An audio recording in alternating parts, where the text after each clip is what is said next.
واش عمرك تخيلتي رئيس سابق ديال فرنسا، الدولة اللي كتعتبر من أقوى الدول في العالم، يلقى راسو اليوم وسط فضيحة سياسية خطيرة وليبيا بنفسها كتطلبوا بملايين الأوروهات؟ القضية دارت ضجة عالمية ورجعت بقوة الترند، والإعلام الفرنسي والأوروبي كامل كيهضر عليها من جديد.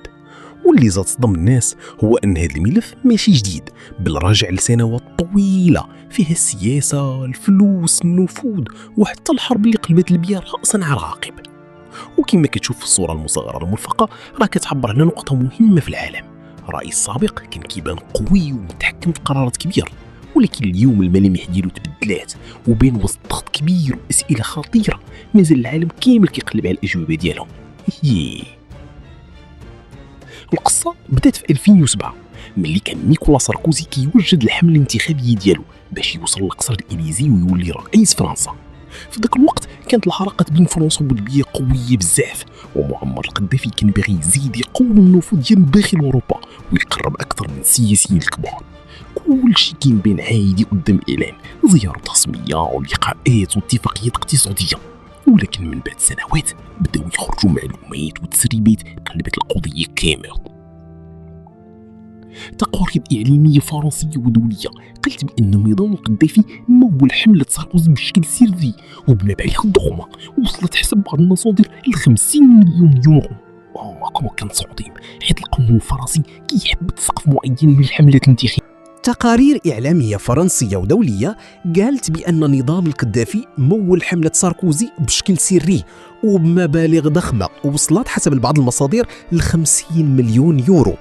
الرقم كان صادم حيث القانون الفرنسي كيحدد سقف معين للحملات الانتخابية، وأي تجاوز ممكن يحول القضية لفضيحة سياسية وقضائية خطيرة. في البداية الناس كانوا كيعتبروا الموضوع مجرد إشاعات أو حرب إعلامية، ولكن مع مرور الوقت الأمور بدأت كتخرج للعلن بشكل أكبر. شخصيات كانت قريبة من النظام الليبي خرجت بتصريحات خطيرة وبداو كيهضروا على تحويلات مالية، لقاءات سرية، ووسطاء معروفين دخلوا في هذا الملف. الإعلام الفرنسي دخل بقوة على الخط، والقضاء الفرنسي بدا تحقيقات طويلة استمرت سنوات، وكل مرة كانت كتخرج وثائق أو شهادات جديدة كتزيد تعقد القضية أكثر. بعض الصحف الفرنسية قالت بأن التمويل الليبي كان مقابل مصالح سياسية واتفاقات مستقبلية بين الطرفين، بينما ساركوزي كان كيخرج الإعلام وينفي كل شيء وكيقول بأن هذه الاتهامات مجرد محاولة لتشويه السمعة ديالو وضرب المسار السياسي ديالو. لكن الصدمة الكبيرة اللي رجعت القضية للترند بقوة دابا هي أن ليبيا بنفسها دخلت رسميا على الخط وطالبت بتعويضات مالية ضخمة بالملايين. السلطات الليبية قالت بأن الأموال اللي خرجت في ذاك الوقت كانت أموال الشعب الليبي، وأن البلاد تضررات من هذه القضية ومن الصفقات المشبوهة اللي كانت كتدار في الخفاء. وهذا التطور خلى الملف يرجع بقوة للواجهة، وخلى الناس كاملين يرجعوا يتساءلوا واش فعلا كانت كاينة صفقة سرية بين القذافي وساركوزي. المثير في الاهتمام أكثر هو أن العلاقة بين فرنسا وليبيا تبدلت بشكل غريب بعد سنوات قليلة فقط. فبعد ما كان ساركوزي كيبان قريب من القذافي، فرنسا كانت من بين أبرز الدول اللي شاركت في التدخل العسكري ضد النظام الليبي سنة 2011. وهنا بزاف ديال الناس بداو يطرحوا أسئلة خطيرة بزاف. كيفاش ممكن رئيس كانت عنده علاقات قوية مع القذافي يتحول فجأة لواحد من أكبر الداعمين لإسقاط النظام الليبي؟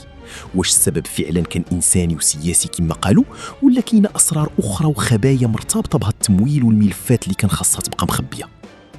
بعض المحللين قالوا بأن الحرب على ليبيا ما كانتش غير بسبب الوضع الداخلي، ولكن ربما كانت مرتبطة حتى بصراعات النفوذ والخوف من خروج أسرار خطيرة للعلن.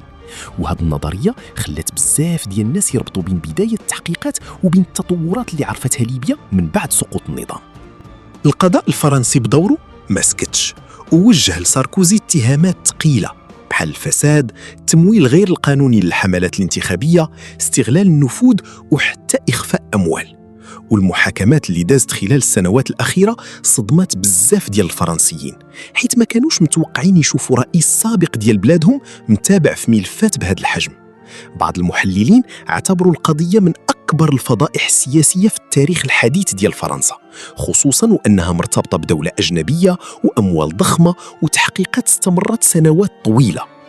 وكل مرة كتخرج تفاصيل جديدة كتزيد تعقد الملف أكثر. كاين اللي كيشوف بأن القضية فيها تصفية حسابات سياسية داخل فرنسا، وكاين اللي مقتنع بأن الملف أكبر بزاف من مجرد حملة انتخابية، وأنه مرتبط بأسرار النفوذ في الشرق الأوسط وشمال إفريقيا.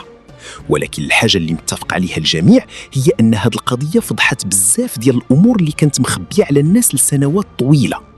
واليوم العالم كامل كيتابع هذا الملف وكيتسنى يشوف واش القضاء الفرنسي غادي يوصل للحقيقة كاملة ولا غتبقى أسرار كثيرة مدفونة للأبد. أما ليبيا فهي باغية ترجع حقها، وكتقول بأن الشعب الليبي هو اللي تضرر من هذه الأموال والتحويلات المشبوهة.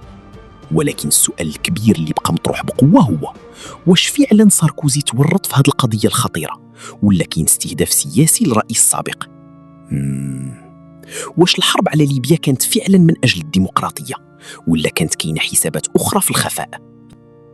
في جميع الحالات هذا الملف بقى واحد من أخطر الملفات السياسية اللي هزات فرنسا والعالم كامل، وكل تطور جديد فيه كيرجع يشعل الجدل من جديد. قل لي في رأيك في الكومنتير، واش كتعتقد بأن الحقيقة كاملة مازال مخبية؟